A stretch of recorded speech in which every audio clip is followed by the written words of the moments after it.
ఒకసారి మరి మొన్న రీసెంట్‌గా గూడా చూడండి, నేను చెప్తా ఉన్నాను మీకు, ప్రపంచ పరిస్థితులు ఏది కూడా నార్మల్‌గా లేవు. చాలా ఇబ్బందికరమైన వాతావరణంలో ఉన్నాము. అయితే మీకు తెలియట్లేదు. ఎందుకంటే మీరు ఎక్కడికి ఎళ్ళరు.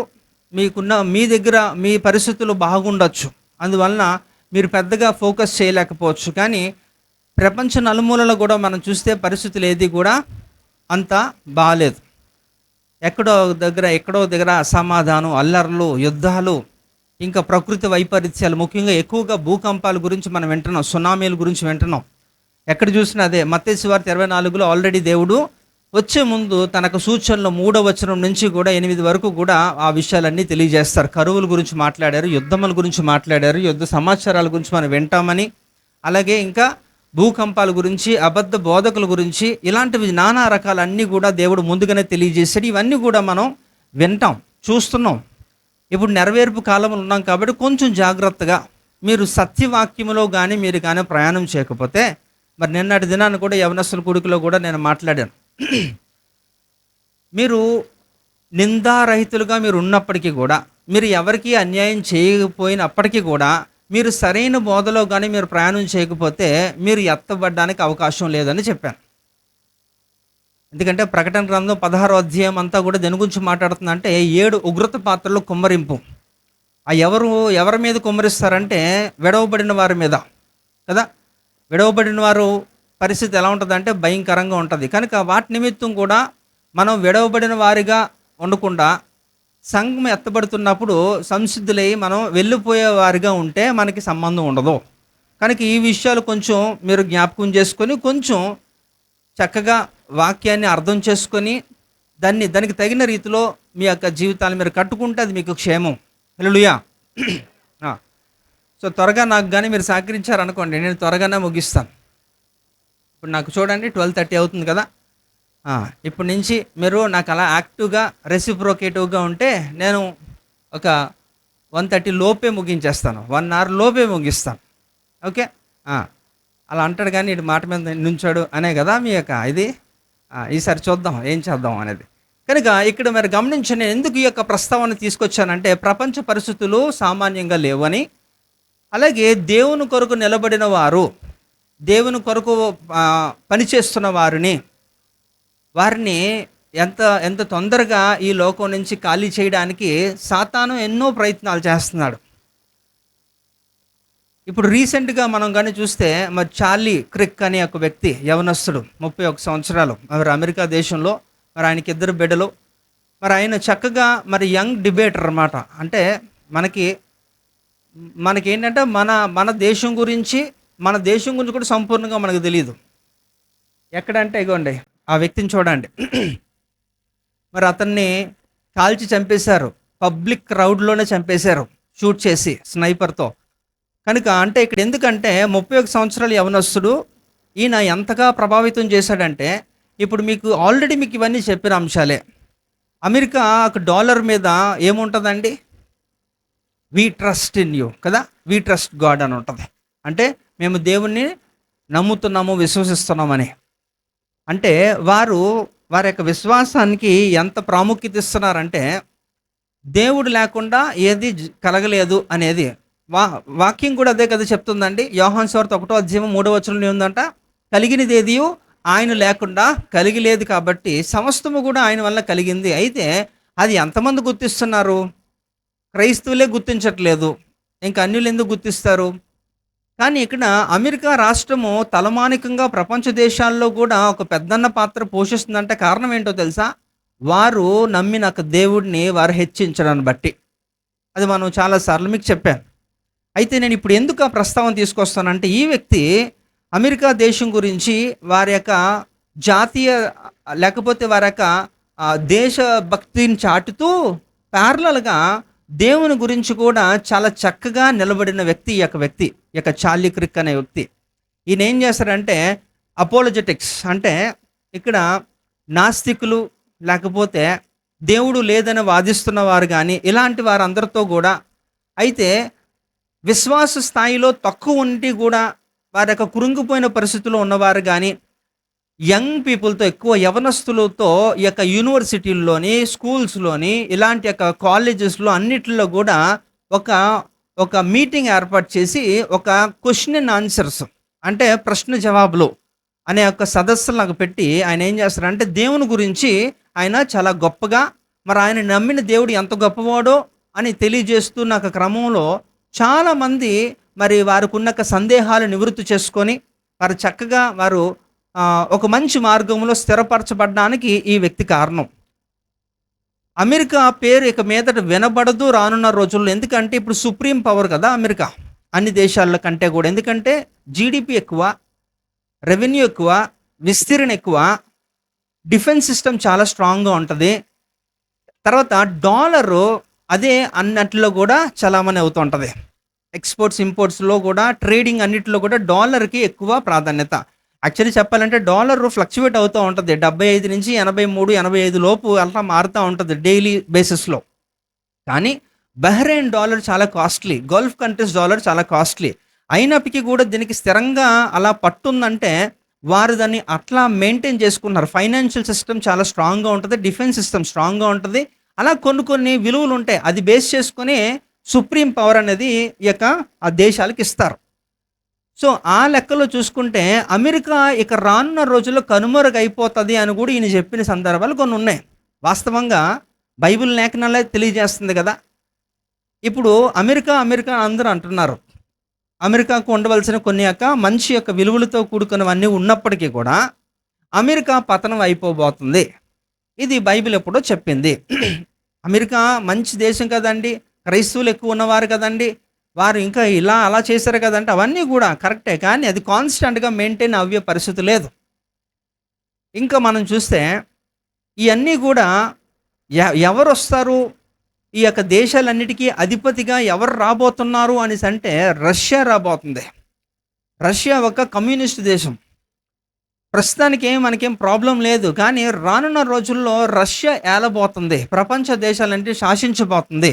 ఇది నేను 5 సంవత్సరాల కిందటే నేను దాని లెక్కలతో ఒక రిఫరెన్సెస్తో అన్నీ కూడా చాలా చక్కగా వివరించడం జరిగింది.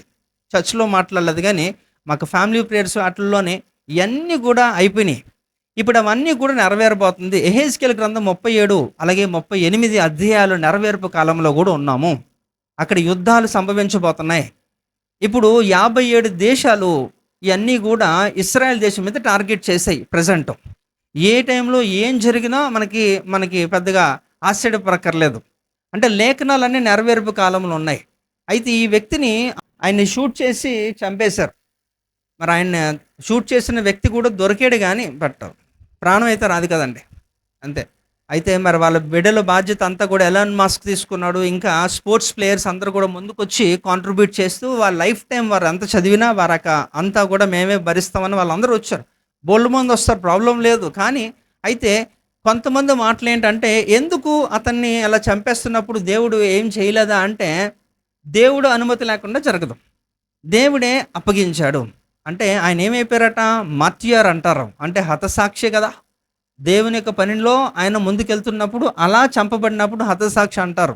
కాబట్టి మరి ఆయన హతసాక్షిగా దేవుడు ఆయన తీసుకున్నాడు. హతసాక్షుల గ్రంథం అన్నది ఒకటి ఉంటుంది. అందులో లెక్క పూర్తయ్యే వరకు కూడా ఈ యొక్క శ్రమకాలం వరకు కూడా అంటే మొదటి 3.5 సంవత్సరాల కాలంలో ఆఖరి వరకు కూడా ఈ యొక్క హతసాక్షుల మరణాలు కొనసాగుతాయి. సో ఆయన మరి చక్కటి యొక్క గొప్పటి యొక్క మరణాన్నే పొందాడు ఆయన. అంటే ఇక్కడ ఎందుకు చెప్తున్నానంటే పరిస్థితులు ఏది కూడా మీరు అనుకున్నట్టుగా లేవు, ఇక మీదట రావు. కనుక మీరు జాగ్రత్తగా ఉంటే మీరు సేఫ్. అందరూ చనిపోతారు, గుర్తుపెట్టుకోండి. ఎవ్వరు ఉండరు, మంచివారు చెడ్డవారు ఇద్దరూ చనిపోతారు. కానీ ఆ తర్వాత కథ ఏంటి, ఎక్కడికి వెళ్తారు అనేది ఇక్కడ ప్రశ్న. కనుక మీ చేతుల్లోనే ఉంది. దేవుడు ఏర్పాటు చేసిన ఒక స్థలానికి మీరు వెళ్ళాలా లేదా అనేది మీ చేతుల్లోనే ఉంది. కనుక ఆషామాషిగా సరదాగా పర్వాలేదులేండి అప్పుడు చూసుకుందంటే ఏం చూసుకోవడం ఏమి లేదు, అంతే. కనుక ఎక్కడ ఉంటున్నప్పుడే మీరు ప్లాన్ చేసుకోవాలి, మీ జర్నీ ప్లాన్ చేసుకోవాలి, అంతే. కనుక జాగ్రత్త, దేవుడు త్వరగా వస్తున్నాడు, ఇది మాత్రం నేను చెప్పగలను కదా. దేవుడు త్వరగా వస్తున్నాడు అనండి ఒకసారి. మీరేం చేయాలి, ఏం చేయాలట? దేవుడు త్వరగా వస్తున్నాడు కాబట్టి మీరు కూడా ఆ, ఆయనతో పాటు వెళ్ళిపోవడానికి సిద్ధపడాలి. కనుక గుర్తుపెట్టుకోండి, అంత ఈజీ కాదు, అంత వెళ్ళిపోవడం అంత సులువు కాదు. ఓకే, మనం ఏదో ఊరు వెళ్తున్నట్టు వెళ్ళడానికి లేదు అక్కడ. బట్టలన్నీ రెడీ చేసుకుంటారు ఏటో, అవేం పట్టుకెళ్ళరు. కదా, చాలా జాగ్రత్తగా. మరి ఆయన మిమ్మల్ని తీసుకుని వెళ్ళాలంటే మీలో కొన్ని యొక్క అర్హతలు కావాలి. అవన్నీ కూడా ఈ సమయం, ఇది మంచి శ్రేష్టమైన సమయం. కనుక ఈ సమయంలో మనం అన్నీ కూడా పొందుకొని ఆయన వచ్చే టైంకి ఇంకా ఎంత మాత్రము జాప్యం లేకుండా వెళ్ళిపోవడమే అంతే కదా. లేదంటే ఐదుగురు వెళ్ళిపోయారు, ఐదుగురు ఉండిపోయారట. ఎవరాలు? ఉండిపోయిన వాళ్ళు, ఉండిపోయిన వాళ్ళు బుద్ధి లేదట వాళ్ళకి కదా. విచిత్రంగా ఉంటుంది వాళ్ళ అంటే అది ఉపమాన రీతిలో దేవుడు చెప్పాడు కానీ దాంట్లో ఎంతో అర్థం ఉంటుంది. వాళ్ళొక 10 మంది కూడా పరిశుద్ధులు, నీతిమంతులు, నిందారహితులు కదా. వాళ్ళు ఏమైనా మిస్టేక్ ఉందా చెప్పాలి?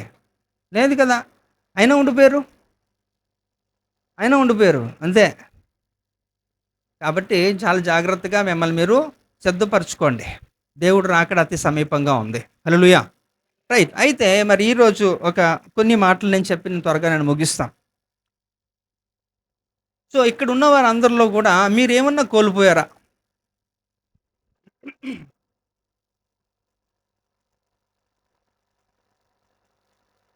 మీరేమన్నా కోల్పోయారా? మీ జీవితంలో ఏమన్నా కోల్పోయారా? మేము ఏమీ కోల్పోలేదు అన్న వాళ్ళు ఒకసారి చేయొద్దండి. ఏదన్నా, నేనేది ఒక్క దాని గురించి మాట్లాడట్లేదు. ఏదన్నా అది వస్తువా, లేకపోతే మీ జీవితమా, లేకపోతే ఏదన్నా మీరు కోల్పోయారా లేదా? మాటలు వస్తాయా అందరికీ? ఆ, మాట్లాడకపోతే కనీసం చేతులన్నా చూపించండి. మీరు కోల్పోయారా లేదా? కోల్పోయాం అన్న వాళ్ళు చేయి చూపించండి. ఆ, మిగతా వాళ్ళు లేదు. అసలు నా భాష అర్థం అవ్వట్లేదు అనుకుంటా కదా. ఆ, సో కోల్పోయారంటే చేతులు ఎత్తాలి, కోల్పోలేదంటే అవసరం లేదు కదా. అంటే ఇక్కడ మీరు కోల్పోలేదేమో, మరి మేమైతే కోల్పోయాం చాలా. ఆరోగ్యం కోల్పోయాం, ధనం కోల్పోయాం, కొన్ని సందర్భాల్లో మనకు ఆత్మీయ స్థితి కూడా కోల్పోయామే కదా. మేబీ మీరు గొప్పోళ్ళండి, మీరు అన్నీ బాగా ఉంచుకుంటారు. మేమైతే మేమే అన్నీ పోగొట్టుకున్నాం. కనుక ఇక్కడ మీరు ఆలోచిస్తే కోల్పోయినవన్నీ కూడా తిరిగి ఇచ్చే దేవుడు. హల్లెలూయా. అందరికీ ఒప్పుకోకపోయినా సత్యం అది. కొంతమందికి సిగ్గు, భయం, అయ్యో ఇలా పోయాడంటే ఈడు ఎంత పాపి అనుకుంటారు. కానీ అనుకున్నాడంత పాపి ఇంకొకడు లేడు కదా. ఆ, కనుక ఇక్కడ చూద్దాం ఒకసారి లూకా సువార్త 15వ అధ్యాయము 24వ వచనం. ఈ నా కుమారుడు చనిపోయి మరల బ్రతికెను, తప్పిపోయి దొరికెనని చెప్పెను. అంతటా వారు సంతోషపడసాగిరి. రైట్. ఇక్కడ చిన్న కుమారుడు గురించి మాట్లాడుతూ ఆయన తప్పిపోయాడు కదా, మళ్ళా దొరికాడు. సో మనం కూడా మన జీవితాల్లో ఏదో ఒక సందర్భంలో, ఏదో ఒక దశలో మనం కోల్పోతూ ఉంటాం కొన్ని. చూడండి, ఈయన కుమారుడు చనిపోయి మరలా బ్రతికెను, తప్పిపోయి దొరికినని చెప్పాను, అంతటా వారు సంతోషపడి సాగిరి. సో కోల్పోతాం, మరలా కోల్పోవడమే ఎక్కువైపోతుంది కానీ పొందుకోవడం లేదు ఈ రోజుల్లో. అది ఇక్కడ మీరు అర్థం చేసుకోవాల్సింది ఏంటంటే, సహజంగా అందరూ కూడా ఏదో ఒక విషయంలో అది మీరు కోల్పోవచ్చు, కానీ పొందుకోవడమే ఇక్కడ చాలా ప్రాముఖ్యమైనది. పొందుకోవాలి మరలా. అయితే ఇక్కడ దావీదు అనే ఒక వ్యక్తి కనబడుతున్నాడు. ఆ వ్యక్తి తన జీవితంలో 4 విషయాలు ఆయన కోల్పోయాడు. కోల్పోయి మరలా వాటిని మరలా పొందుకోగలిగాడు. సో ఇది నిజంగా మనం అర్థం చేసుకుంటే మనకి చాలా స్ఫూర్తిదాయంగా ఉంటుంది దావీదు యొక్క జీవిత చరిత్ర. సో దావీదు గురించి ఎన్నో సందర్భాల్లో ఎన్నో వినుంటారు, కానీ ఈ ప్రత్యేకమైన సందర్భాలు మనం కానీ గమనిస్తే, అయితే దీనికంటే ముందు కూడా మీరు ఒకసారి ఆలోచించండి, అసలు కోల్పోవడానికి కారణాలు ఏంటి? కోల్పోవడానికి రీజన్స్ ఉంటాయి కదా. 2 రీజన్స్ చూద్దాం. ఇదంట కోల్పోవడానికి 2 కారణాలు ఏంటట. ఒకటి ఏంటంటే కేర్లెస్నెస్, అంటే నిర్లక్ష్యం. ఇంకొకటి సమ్వన్ హ్యాస్ స్నాచ్డ్, అంటే ఎవరో మీ దగ్గర నుంచి అది లాక్కున్నారు, దోచుకున్నారు అనుకోవాలి. అదేదైనా కానివ్వండి, వస్తువు అవ్వచ్చు, ఇంకేదన్నా కానివ్వండి. కనుక ఈ యొక్క 2 ప్రధానమైన కారణాలు ప్రతి మనిషిలో కూడా వారు కోల్పోయిన దానికి ఇవి కారణాలు. వాళ్ళకి అజాగ్రత్త, నిర్లక్ష్య భావంతో వారు ఉంటున్నప్పుడు వారు కోల్పోతారు. లేకపోతే బలవంతంగా ఎవరన్నా సరే మీ నుంచి అది లాక్కుంటారు, పొందుకుంటారు, తీసుకుంటారు.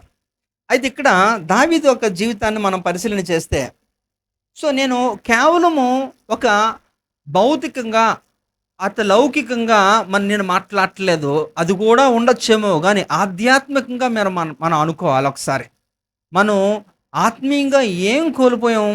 మీరు ఏమైనా కోల్పోయారా? ఆత్మీయంగా ఏమైనా కోల్పోయారా?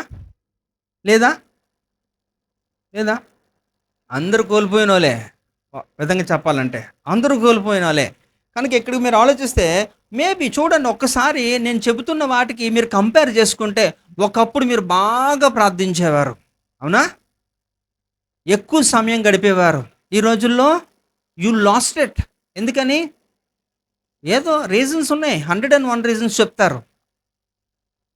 ఏమని? అనారోగ్యం అని, లేకపోతే చాలా బిజీ అండి, నాకు తీరిక కూడా క్షణం తీరిక లేదండి, అంత బిజీగా ఉంటాను కాబట్టి నేను ఎక్కడ సమయం ఇవ్వగలను అని ఇలాంటివి చెప్తారేమో.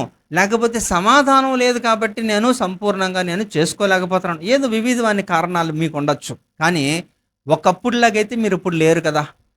ఒకప్పుడు మీ యొక్క ప్రార్థనా జీవితం అయితే ఇప్పుడు లేదు కదా. అంటే మీరు కోల్పోయిన వారే. కానీ కోల్పోవడం అందరూ కోల్పోతారు, కానీ తిరిగి పొందుకోవడంలోనే ఇక్కడ ఒక విషయం ఉంది. మీరు పొందుకోగలగాలి. కాబట్టి ఇక్కడ కూడా మీరు ఆలోచిస్తే, పోగొట్టుకున్నది ఎవరు అంటే ఒకప్పుడు కలిగి ఉన్నవారే, అంతే కదండి. పోగొట్టుకోవడం అంటే ఏంటట? ఒకప్పుడు you have everything, you lost it. కాబట్టి కలిగి ఉన్నవారే దాన్ని కోల్పోయారు. కాబట్టి మరలా మీరు దాన్ని పొందుకోవాలి. ఈరోజు మనం ధ్యానించే యొక్క విషయాలు ఇవన్నీ కూడా. కాబట్టి అవి ఆత్మకు సంబంధించినవి అయితే నేను చెప్పేది, మీ వస్త్రాలో ధనమో లేకపోతే ఇంకేదో పోయినా అది నష్టమే. కానీ గుర్తుపెట్టుకోండి, దానివలన పెద్దగా మీకేమీ అంత పెద్ద నష్టం ఉండకపోవచ్చు, కానీ మీ ఆత్మీయస్థితిని మీరు కోల్పోతే మాత్రం మీ జీవితమే పోయినట్టు. అంతేనా? అది చాలా ఇంపార్టెంట్. కాబట్టి అది మీరు ఫోకస్ చేయాలి. అందుకనే చూడండి, రక్షణ విషయం గురించి అని మాట్లాడుతున్నప్పుడు కూడా ఫిలిప్పీ రాసిన పత్రిక 2:12 అపోస్తలుడు పౌలు గారు ఆఖరిగా ఏం చెప్తున్నారట? మీ సొంత రక్షణను ఏం చేయాలట? భయముతోనూ వణుకుతోనూ కొనసాగించుకోవాలని. అదే గ్రంథకర్త అయినాక అపోస్తలుడు పౌలు గారు హెబ్రీ రాసిన పత్రిక 2:3 కూడా ఏందంట? ఇంత గొప్ప రక్షణను నిర్లక్ష్యము చేసిన ఎడల నీవు ఎలాగో తప్పించుకుందవు? It's impossible. కాబట్టి దేవుడు అనుగ్రహించేవి జాగ్రత్తగా కాపాడుకోవలసిన బాధ్యత నీదే. అంతేనంటారా? మీ రక్షణని మీ అమ్మ కాపాడుతుందా? మీ రక్షణని మీ పిల్లలు కాపాడతారా? లేదే. ఎవరిది వాళ్ళే. ఎవరు ఎవరిని పరలోకం తీసుకొని వెళ్ళారండి. మీ క్రియలే మిమ్మల్ని తీసుకొని వెళ్తాయి. కాబట్టి తీసుకొని వెళ్ళగలిగిన సమర్థుడు యేసు ప్రభువారు. హల్లెలూయా. మరి ఆ యేసు ప్రభు వారు చెబుతున్న విషయాల్ని పెడచవన పెట్టినప్పుడు, లేకపోతే నిర్లక్ష్యంగా మీరు వ్యవహరించినప్పుడు చాలా కష్టం. అది మీకు గ్రేట్ లాస్ అది. కనుక ఇక్కడ మనం గమనించవలసిన విషయాలు. అయితే ఇవన్నీ కూడా కోల్పోవడాన్ని బట్టి మనం ఏమవుతుందో అంటే, మనం నష్టం జరుగుతుంది ఖచ్చితంగా. ఆ నష్టాన్ని మనం భర్తీ చేసుకోవడానికి కూడా దేవుడు మనకి కొన్ని యొక్క విషయాలు మనకి తెలియజేస్తున్నాడు. అయితే ఇక్కడ దావీదు 4 విషయాల్లో ఆయన ఏం చేశాడట? ఆయన కోల్పోయాడు. ఆయన ఏమేం కోల్పోయాడో చూద్దాం. మరలా వాటిని ఎలా పొందుకున్నాడో కూడా మనం తెలుసుకోవడానికి ప్రయత్నం చేద్దాం. ఇక్కడ చూడండి, అయితే పోయినప్పుడు నష్టానికి మనం ఎంతో బాధ ఉంటుంది మనకి. చూడండి, మొదటిది ఏంటంటే 1 సమూయేలు గ్రంథం 30:18 చదవండి. ఇలాగున దావీదు అమాలేకీయులు దోచుకొని పోయిన దానంతటిని తిరిగి తెచ్చుకొనెను, మరియు అతడు తన 2 భార్యలను రక్షించెను. రైట్. ఇక్కడ మీరు చూడండి, అక్కడ ఏమైందట? తనకు ఫ్యామిలీ విషయంలో ఈలాగున దావీదు అమాలేకీయులు దోచుకొని పోయినదంతటినీ తిరిగి తెచ్చుకొనను. అంటే దావీదు దగ్గర ఉన్నవన్నీ తీసుకుపోయారు, అన్నీ కూడా ట్రెజర్ అంతా తీసుకెళ్ళిపోయారు. తర్వాత మరియు అతడు తన 2 భార్యలను రక్షించను. అంటే కుటుంబాన్ని తీసుకెళ్ళిపోయారు. వారి దగ్గర ఉన్న సంపదని తీసుకొని వెళ్ళిపోయారు. ఎవరు? అమాలేకులు అంతా కూడా తీసుకుని పోయారు. కానీ తర్వాతగా ఏం చేశాడంటే దావీదు మరలా దాన్ని సాధించుకున్నాడు. అంటే ఇక్కడ మీరు గమనించండి, అన్యులకి మనకి తేడా ఉండాలి, ఉంటుంది. ఏంటట, అన్యులు వారు కోల్పోయినా పెద్దగా పట్టించుకోరు. వాళ్ళు ఏమంటదంటే జీవితంలో వస్తాయి పోతాయి అంటారు. గుర్తుపెట్టుకోండి. వాళ్ళు అనే మాటలు ఏంటంటే జనరలైజ్డ్ వర్షన్లో మాట్లాడతారు. వస్తాయండి పోతాయండి, అదేమండి ఏది శాశ్వతం కాదట. వినడానికి బాగుంటాయి ఇవన్నీ కూడా. కానీ వారు కోల్పోయినదంటూ వారికి అర్థం కావట్లేదు. వారు భౌతికంగా విషయాల మీదే వాళ్ళ మనసు పెడుతున్నారు కానీ ఆధ్యాత్మిక విషయాలు వారికి చింత లేదు. ఎందుకంటే వారికి అది తెలియదు కాబట్టి. కానీ ఒక విశ్వాసికి మాత్రమే దాని గురించి సంపూర్ణ అవగాహన ఉంటుంది. ఏంటంటే వారు కోల్పోయిన దాన్ని మరలా పొందుకోవడానికి దేవుడు వారికి ఒక అవకాశం ఎప్పుడూ ఉంటుంది. హల్లెలూయా. సో మీకుందా అవకాశం? ఉంటుంది, మనకుంటుంది. దేవుడు మనకు అవకాశం ఇస్తున్నాడు. సో అలా కాకపోతే నోవా జలప్రళయంలో అంత పెద్ద ఓడ 8 మందికి అవసరమండి? 8 మందికి అవసరమా? మీరు మాట్లాడాలి. అవసరమా లేదా? అవసరం లేదు. అది 8 మందిని ఉద్దేశించి కట్టబడుతున్న ఒక ఓడ కాదు కదా. ఎవరి కొరకు? అంటే మ్యాక్సిమం జనాలను అందులో ఎక్కించి తీసుకొని రక్షించాలనేది దేవుని ఉద్దేశం కదా. అందరూ కూడా వెళ్ళొచ్చు. ఎవరే వెళ్ళాలనుకుంటే వారు వెళ్ళొచ్చు. కానీ విచిత్రంగా ఎవడు వెళ్ళలేదు, ఒక్క నోవా కుటుంబం తప్ప. ఇంకా ఆ లోబడిన ఆ జంతువులు జతలుగా అన్నీ కూడా అందులో ప్రవేశించే తప్ప ఇంకెవరు వెళ్ళారు? నోవా కుటుంబం కాకుండా బయటవాడు ఒక్కడన్నా వెళ్ళాడా? అంటే నోవా ఓడ తయారైపోయి ఇంకా జలప్రళయం రాలేదు. ఇంకా దేవుడు ఆ తలుపును మూసే వరకు కూడా అవకాశం ఉన్నదా లేదా? అదేంటండి, 120 సంవత్సరాలే ఇచ్చాడు కదా అవకాశం. ఇచ్చాడా లేదా? అంత లాంగ్ పీరియడ్ ఇచ్చాడు. అంటే దేవుడు దీర్ఘశాంతుడు అనండి కదా. అంటే దేవునికి ఉన్నాక ఆశ ఏంటంటే అందరూ రక్షించబడాలి, అందరినీ కాపాడాలి, అందరినీ కూడా ఆయనతో పాటు ఉంచుకోవాలి అనేది ఆయన యొక్క ఆశ. అంత ఎదురు చూసాడు దేవుడు. ఎంత ఎదురు అంటే ఈ ఈ యొక్క పడవ అంతా కూడా కట్టబడే అంతవరకు కూడా ఆయన ఎదురు చూస్తూనే ఉన్నాడు. ఈయన కూడా దేవుడు చెప్పిన రీతిలో పడవ కడుతూ కూడా ఆయన ఏం చేస్తాడంటే అందరికీ కూడా ఈ సువార్తను ప్రకటిస్తూనే ఉన్నాడు. కానీ ఎవడు తీసుకున్నాడు? ఎవడు తీసుకోలేదు. అంటే ఇన్ని సంవత్సరాలు ఎదురు చూశాడు. ఆ ఓడ తయారైపోయిన తర్వాత తలుపు మూసే వరకు కూడా అవకాశం ఉంది, కానీ ఎవ్వడు వాడుకోలేదు. అయితే ఇప్పుడు కూడా నేను చెప్పేది ఏంటంటే మనకి కూడా దేవుడు వచ్చే వరకు మాత్రమే అవకాశం ఉంది. ఆయన వచ్చిన తర్వాత వెళ్ళడానికి లేదు. ఆయన వచ్చిన తర్వాత వెళ్ళిపోయిన తర్వాత సంఘం అనేది భూమి నుంచి ఎత్తబడిన తర్వాత మీకు ఎలాంటి యొక్క పశ్చాత్తాపం వచ్చినా సరే దాన్ని ఎవడు కేర్ చేయడు. అవసరం లేదు నీ పశ్చాత్తాపం. అది గుర్తుపెట్టుకోండి. చాలా బోధలు ఈ రోజుల్లో ఎలాంటి బోధలు ఉన్నాయంటే చాలామంది అంటున్నారు, అలాంటి యూట్యూబ్లు చూస్తే మీరు పాడైపోతారని నిన్నే వాళ్ళని హెచ్చరించాను నేను. సంఘం ఎత్తబడిపోయిన తర్వాత మహాశ్రమ కాలం 2వ అర్ధవారంలో జరుగుతున్న క్రమంలో ఆ టైంలోనంట ఎవరైతే దేవుని కొరకు నిలబడిపోతారో పశ్చాత్తాపడిపోతారో వారికి మరలా అవకాశం ఉంటుందట. వారు మరలా ఎత్తబడడానికి అవకాశం ఉంటుందట. ఎత్తబడడానికి అవకాశం ఉన్నప్పుడు మొదటి పునరుద్ధానం శ్రేష్టమని ఎందుకు చెప్పాలి దేవుడు? ఎవరు రెండో పునరుద్ధానం కూడా ఉంది. ఎవరు కడమ మృతులు బ్రతుకుతారట. ప్రకటన గ్రంథం 20వ అధ్యాయము 4, 5, 6 వచనాల్లో కడమ మృతులు బ్రతుకుతారు అంటే ఎవరు విడవబడిన వారు బ్రతుకుతారంటే దాని అర్థం ఏంటంటే మా వారు లెగిస్తారు. ఎందుకు లెగిస్తారంటే తీర్పు కొరకు లెగిస్తారు. ఈ వ్యత్యాసాలు తెలియకుండా పిచ్చి పిచ్చిగా ఏదో పెడితే అది వినేసి మీ విశ్వాసాన్ని మీరు పోగొట్టుకొని కన్ఫ్యూజన్లోకి వెళ్ళిపోకండి. శ్రేష్టమైన వాక్యాన్ని అర్థం చేసుకొని అవగాహన చేసుకోండి.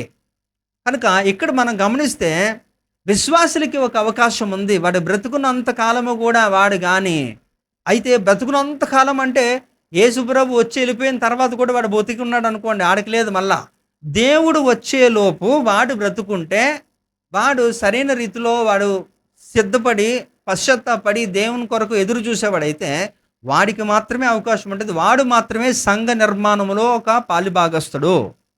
వాడు మాత్రమే ఎత్తబడడానికి గుంపులో ఉండడానికి అవకాశం ఉంటుంది. అంతే తప్ప ఎవరికి పడితే వాడికి ఉండదు. ఈ చిన్న చిన్న వ్యత్యాసాలు కూడా మీరు తెలుసుకోకపోతే చాలా కష్టము. కనుక ఇక్కడ దావీదు కోల్పోయింది ఏంటంటే, ఆయన తన యొక్క సంపదను కోల్పోయాడు, భార్యల్ని, తన యొక్క ఫ్యామిలీని కూడా అమాలేకీయులు కిడ్నాప్ చేశారు, తీసుకొని వెళ్ళిపోయారు. కానీ దేవుడు ఆయనకి ఏం చేశారట, తన జీవితంలో తిరిగి తీసుకొని వచ్చే రోజు. అయితే నేను కూడా మీకు చెప్పేది ఏంటంటే, మీ జీవితంలో మీరు ఎన్నెన్నో కోల్పోయి ఉండొచ్చు, మీరు చెప్పలేకపోవచ్చు. కానీ దేవునికి తెలుసు, మీ అంతరాత్మకి తెలుసు, అవన్నీ కూడా పొందుకునే రోజు ఇదే అని మీరు నమ్మితే దేవుని స్తుతించండి. హల్లెలూయా. కనుక ఖచ్చితంగా మన దేవుడు తిరిగి ఇవ్వగలిగిన సమర్థుడు కదా. కనుక ఇక్కడ చూడండి, ఇక్కడ 2 రాజుల గ్రంథం 6వ అధ్యాయము 4 నుంచి 6 వచనాలు. వారితో కూడా పోయెను. వారు యోర్దానుకు వచ్చి మ్రానులు నరుకుచుండిరి. ఒకడు దూలము నరుకుచున్నప్పుడు గొడ్డలి ఊడి నీటిలో పడిపోగా వాడు, అయ్యో నా ఏలినవాడా, ఇది ఎరువు తెచ్చినదని మొరపెట్టెను గనక ఆ దైవజనుడు అదెక్కడ పడినని అడిగెను. వాడు అతనికి ఆ స్థలమును చూపింపగా అతడు కొమ్మ ఒకటి నరికి నీళ్ళలో వేయగా గొడ్డలి తేలెను. ఇది విచిత్రంగా లేదండి? దీన్ని చాలామంది ఆల్రెడీ ఇలాంటి యొక్క వాక్యాలను మనం ప్రొజెక్ట్ చేసి మాట్లాడితే హాస్యాస్పదంగా వారు మనల్ని కామెంట్ చేస్తారు. ఎందుకంట గొడ్డలు దేంతో తయారు చేస్తారండి? ఇనుము, అంతే కదా. ఇనుము తేలుతుందా? మునిగిపోద్ది కదా. ఇక్కడ మరి తేలిందేంటి? ఇక్కడ చూడండి, ఇదెందుకు ఈ సందర్భం ఏంటంటే ఎలీషా కాలంలో జరిగిన సందర్భం. అక్కడ ఒకసారి చదువుతామా మళ్ళీ ఒకసారి. వారితో కూడా పోయెను. వారు యోర్దానుకు వచ్చి మ్రానులు నరుకుచుండిరి. ఒకడు దూలము నరుకుచున్నప్పుడు గొడ్డలి ఊడి నీటిలో పడిపోగా వాడు, అయ్యో నా ఏలినవాడా, ఇది ఎరువు తెచ్చినదని మొరపెట్టెను గనక ఆ దైవజనుడు అదెక్కడ పడినని అడిగెను. వాడు అతనికి ఆ స్థలమును చూపింపగా అతడు కొమ్మ ఒకటి నరికి నీళ్ళలో వేయగా గొడ్డలి తేలెను. మీరే కానీ కొంచెం జ్ఞానవంతులైతే ఈ యొక్క వాక్య భాగంలో 2 ప్రధానమైన విషయాలు ఉన్నాయి. అది మీరు కానీ అది ఐడెంటిఫై చేయగలిగితే మీకు సబ్జెక్ట్ అర్థమైపోద్ది. ఈ కొత్త ఏమి కాదండి, ఇదంతా బైబిల్లో ఉన్నది, ఓల్డ్ టెస్టిమెంట్ ఇది అంతా కూడా.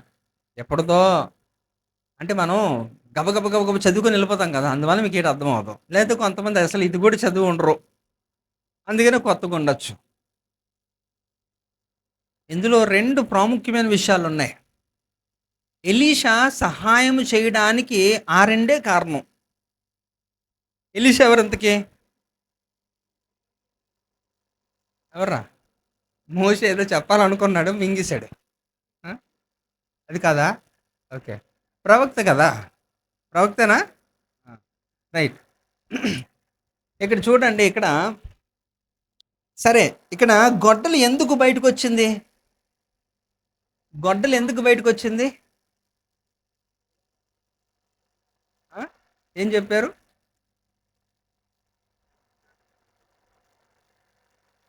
దాన్ని బట్టి ఒక మాట మనకు ఒక మెసేజ్ ఇవ్వాలనుకుంటున్నారు. అంటే మీ జీవితంలో ఏదైనా పోయినప్పటికీ కూడా అది మరలా పైకి రావడానికి. ఇక్కడ మనం గమనిస్తే ఇక్కడ చూడండి, గొడ్డలు పోయింది కదా.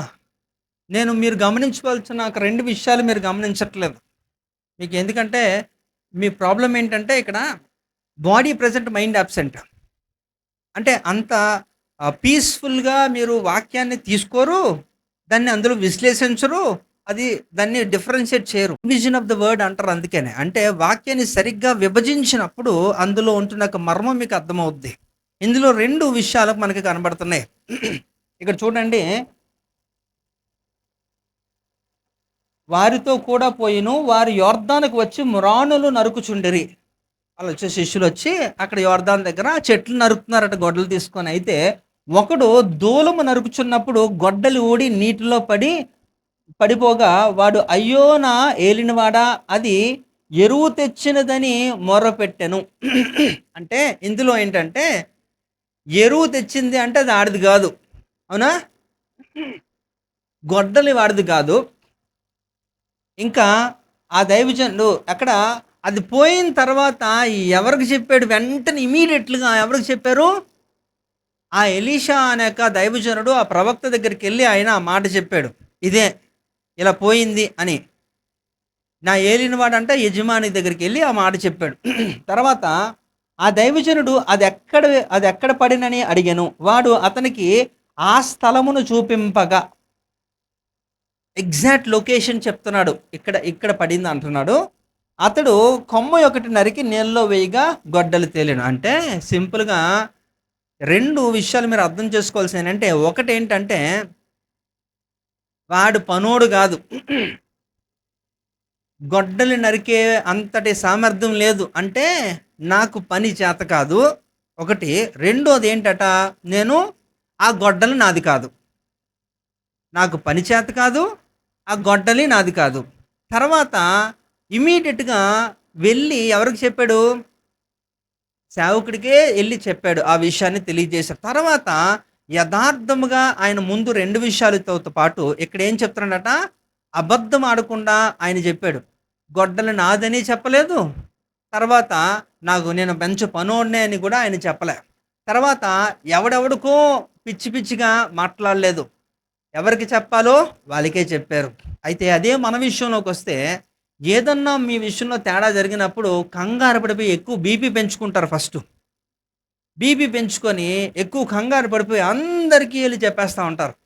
అందరికీ చెప్పేస్తారు, గట్టిగా మాట్లాడితే ఎవడు మీకు సాయం చేయడు, గోల అయిపోద్ది తప్ప. కానీ చెప్పవలసినోడికి చెప్పాలి ముందుగా.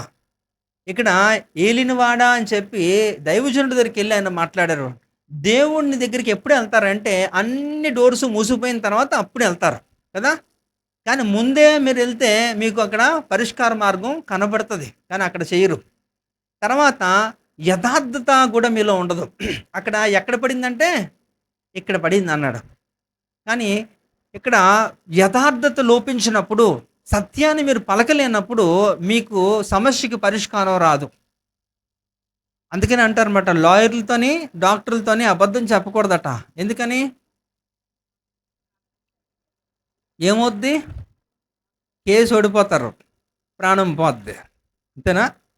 రాంగ్ ట్రీట్మెంట్ ఇచ్చేస్తాడు.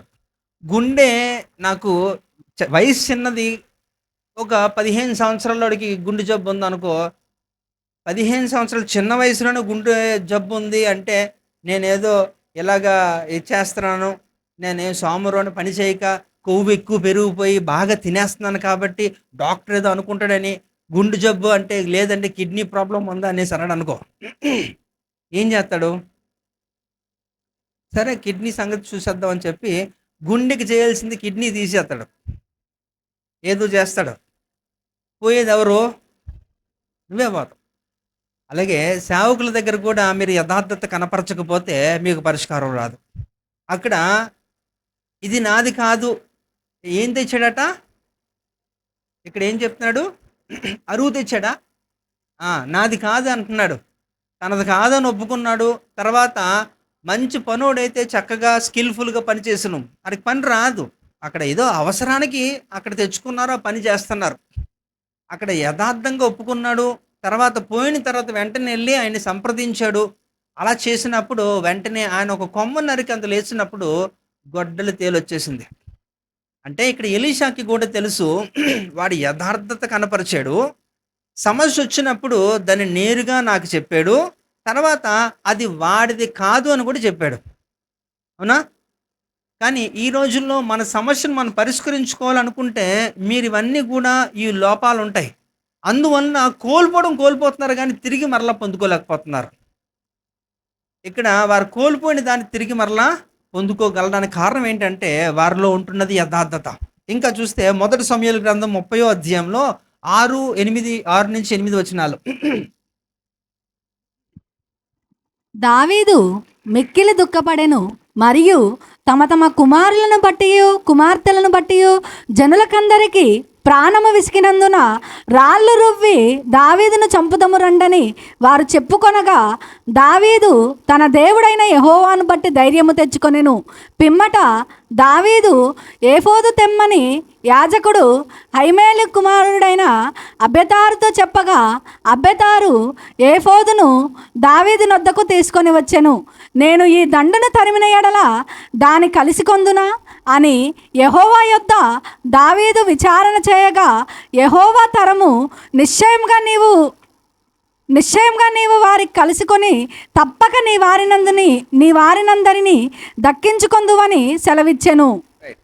అంటే ఇక్కడ కూడా ఆయన కోల్పోతున్నాడు, పైపించి ఏంటంట రాళ్ళు రువ్వుతున్నారట వాళ్ళు అతని మీద.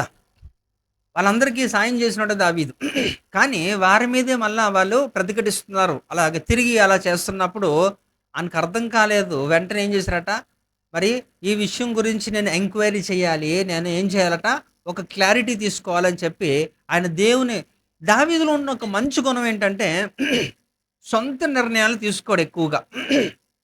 ఆ తీసుకున్న ఆ దరిద్రమైన నిర్ణయాలు బట్టే ఇక్కడ కోల్పోయిన సందర్భాలు మరలా రియలైజ్ అయిపోయిన తర్వాత ఆయన జీవితంలో దేవుడు దాన్ని ఎంతగా బ్లెస్ చేస్తాడో మనం చూస్తున్నాం. సొంత నిర్ణయాలు అంటే ఇక్కడ రాజుగా తనకి ఎంతటి అధికారం ఉందంటే ఈ యొక్క 12 గోత్రాన్ని కూడా ఏలే అంతటి సామర్థ్యత. అప్పటికే తన లైఫ్లో బోల్డ్ అనే విజయాలు ఆ ఖాతాలో ఉన్నాయి. ఏంటట, యుద్ధాలు గెలిచినోడు. దావీదు పేరు చెప్తేనే అవతలోడు భయపడిపోయి కాంప్రమైజ్కి వచ్చేస్తుంటారు. అలాంటి యొక్క పరిస్థితిలో దావీదు ఎలాగన్నా నిర్ణయం తీసుకోవచ్చు, ఏముందిలే పర్లేదు, దీనికి ప్రతిదానికి వెళ్ళి దేవుడిని విసిగించాలా అనే ఒక ఆలోచన ఆయనకి లేకుండా ఉంది. ఏంటంటే ప్రతి చిన్న విషయంలో కూడా యుద్ధానికి వెళ్ళాలా వద్దా, ఇది చెయ్యాలా వద్దా అనేది ప్రతి దాంట్లో కూడా వెళ్ళి దేవుని దగ్గరికి వెళ్ళి ఆయన ఒక ఎంక్వైరీ చేసుకొని కన్ఫర్మ్ చేసుకునేవాడు. అందువల్ల తన జీవితాన్ని చాలా ఉన్నతంగా ఆయన నడిపించుకోగలిగాడు. మనమైతే ఏం చేస్తామంటే చిన్నదానికి కూడా ఎందుకంటే అవసరమా అన్నట్టుగా మనం ఏం చేస్తామంటే సొంత నిర్ణయాలు తీసుకుంటాం. లేకపోతే ఎవరన్నా సరే జ్ఞానవంతులు ఉన్నారు, కొంచెం ఎక్స్పీరియన్స్డ్ పీపుల్ ఉంటే వాళ్ళ దగ్గరికి వెళ్ళి సంప్రదిస్తాం, ఇది అలా చేద్దాం అనేది. అది తప్పు కాకపోవచ్చు, కానీ మొట్టమొదటిగా నువ్వు సంప్రదించవలసింది, అనుమతి పొందవలసింది దేవుడే కదా.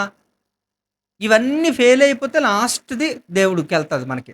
కానీ అక్కడ డైరెక్ట్గా అయినా దేవుని దగ్గరే విచారణ చేసే అంతటి సామర్థ్యత. విచిత్రం ఏంటంటే ఆ రోజుల్లో పరిశుద్ధాత్ముడు ఈ యొక్క భూమి మీద స్థిరంగా లేడు కదా. ఉన్నాడా? పాత నిబంధన గ్రంథంలో పరిశుద్ధాత్ముడు అలాగ ఉండిపోయాడా? లేడు. కొత్త నిబంధనకు వచ్చినాక అలాంటి వెసులుబాటు ఉంది. అంటే నువ్వు ఎక్కడైతే మోకరించగలుగుతావో అక్కడే నేరుగా దేవుడిని యొక్క ప్రార్థనని ఆలకించి దానికి జవాబిచ్చే అంతటి యొక్క యాక్సెస్ మనకి కలిగింది. కానీ ఓల్డ్ టెస్ట్మెంట్లో అలాంటిది లేదు. మనకి మధ్య వ్యక్తులు కావాల్సిందే. ఎవరు? ప్రవక్తలు కావాలి, యాజకులు కావాలి. ఇలాంటి వారిని బట్టే మనం ఏదన్నా సరే తెలుసుకొని మనం ముందుకు వెళ్ళాలి. అలాంటి సందర్భాల్లో కూడా దావీదు చూడండి ఎంత చక్కగా మరి దేవుడిని అడిగి పొందుకొని ఆయన చేసి సామర్థ్యతలోకి వచ్చాడంటే దేవునితో ఆయనకున్న సంబంధం ఎట్టుదో మీరు ఆలోచించండి. అంతటి ఉన్నతమైన భక్తి ఆయన కనపరచగలిగాడు రాజు అయిపోయిన కాలంలో కూడా. మొదట అంటే పోనేదో గొర్రెల కాపరి కాబట్టి ఏదో కొంచెం ఖాళీయే కదా. గొర్రెల కాపరి ఎంత బిజీగా ఉంటారండి? బిజీగా ఉంటారా? ఓన్లీ ఆ గొర్రెలతో పాటు వెళ్తూ ఉంటారు, వాటిని మేపి దాన్ని తీసుకొని వెళ్ళి మరలా అదే రోజు దినచర్య అంతే. అంటే ఛాన్స్ ఉంది, బోల్ టైం ఉంటుంది, ఫ్రీ టైం. కాబట్టి ఆయన స్తుతించేవాడు, పాడేవాడు, చాలా చేసాడు. కానీ రాజు అయిపోతే అట్లా ఉండదు కదా. రాజు అయిపోతే చాలా బిజీగా ఉంటాడు. ఎన్నో యుద్ధాలు, ఇంకా ఎన్నో చాలా ప్రణాళికలు రచించాల్సి ఉంటుంది. ఎలా కాపాడాలి, ఎలాగా సుభిక్షత చూపించాలి, ప్రజల్ని అన్నీ కూడా చూసుకోవాలి. ఆయనకి చాలా భారాలు ఉంటాయి. అలాంటి దాంట్లో కూడా మనం మాట్లాడుకున్న 119వ కీర్తనలో 2 విషయాలు ఏంటట, ఆయన 7 సార్లు ఏం చేసేవాడట?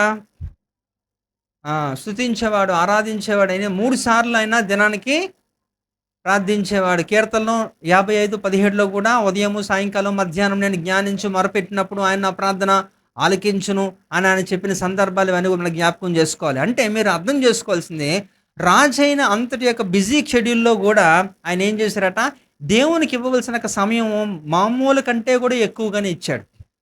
మరి అంత సమయం దేవునికి ఇచ్చినప్పుడు దేవుడు నీ యొక్క జీవితంలో కార్యాలు చేయడంటారా? చేస్తాడా? మీరు కోల్పోయిన దాన్ని తిరిగి ఇవ్వడంటారా? ఇస్తాడు కదా. మరి దావీదుకి జరిగింది మీకు జరగదా? మనకి జరుగుతుంది. మాకు జరగట్లేదంటే ఆయన చేసింది నువ్వు చేయట్లేదు కాబట్టి కదా. కనుక ఇవన్నీ కూడా మనం ఒకసారి ఆలోచన కలిగి ఉండాలి. అయితే రెండో సందర్భాన్ని కూడా ఒకసారి చూద్దాం. మొదటి దినవృత్తాంతాలు 13 నుంచి 15 అధ్యాయాల్లో, ఎందుకంటే ఇక్కడ అంతా మనం వేయలేం కదా, దాని సమ్మరీ చెప్తాను నేను. మొదటి దినవృత్తాంతాలు 13, 14, 15 అధ్యాయాల్లో కొన్ని విషయాలు ఉంటుంది. అక్కడ ఏంటంటే దావీదు ఒకటి జ్ఞాపకం చేసుకున్నాడు. దావీదు ఒకటి గ్రహించాడు. ఏంటంటే దేవుని మందసం ఎక్కడైతే ఉంటుందో అక్కడ దేవుని సన్నిధి ఉంటుందని, ఆ దేవుని మందసం ఉన్న ప్రాంతం అంతా కూడా రక్షించబడుతుందని ఆయనకి తెలుసుకున్నాడు. కనుక సౌలు కాలంలో అది ఎవరు కూడా పెద్దగా పట్టించుకోలేదు. కనుక మనం దాన్ని దేశానికి యెరూషలేము ప్రాంతానికి తెద్దాం అని చెప్పి ఆయన అనుకున్నాడు. అయితే ఇక్కడ ప్రాబ్లం ఏంటంటే ఆలోచన మంచిది. ఆయన ఆలోచన మంచిదే. అంటే ఆయన చేసింది మంచి పనే, కానీ చెడ్డ పద్ధతిలో చేశాడు. మంచి పనినే మంచి పద్ధతిలో చేయాలి. మంచి పనిని చెడ్డ పద్ధతిలో చేసినప్పుడు ఆయనకి నష్టం. ఇప్పుడు మీ జీవితంలో కూడా మీరు ఆలోచించండి.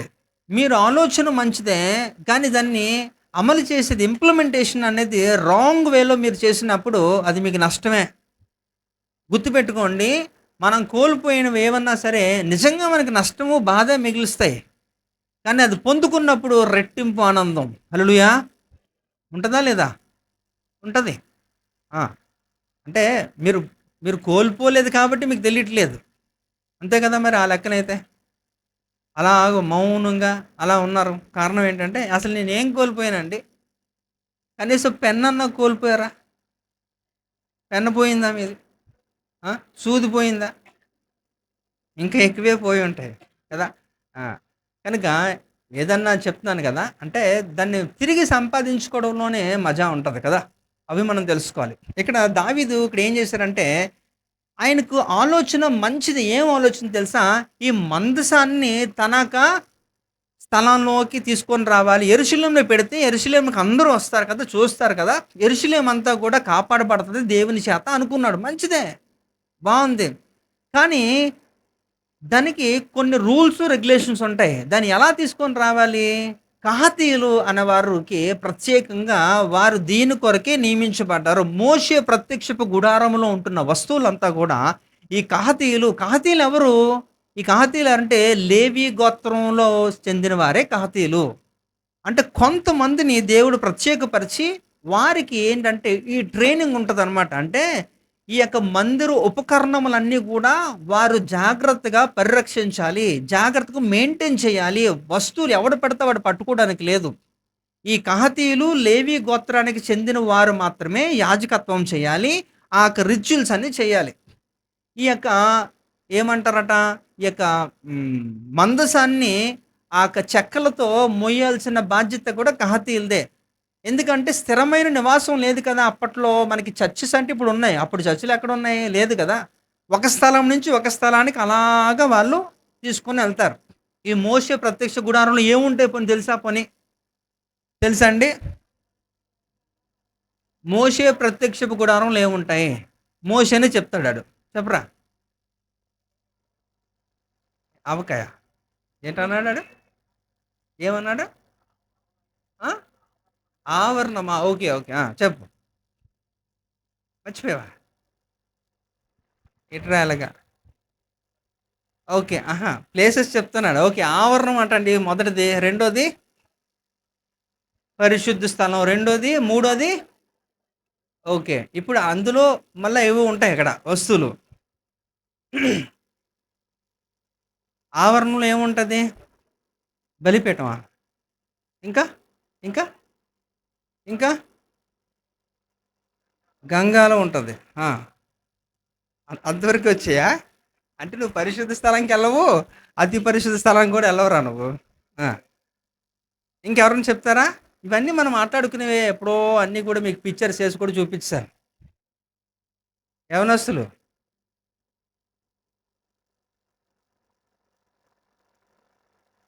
పరిశుద్ధ స్థలంలో సముఖపు రొట్టెల బల్ల, ధూపవేదిక, దీపస్తంభము.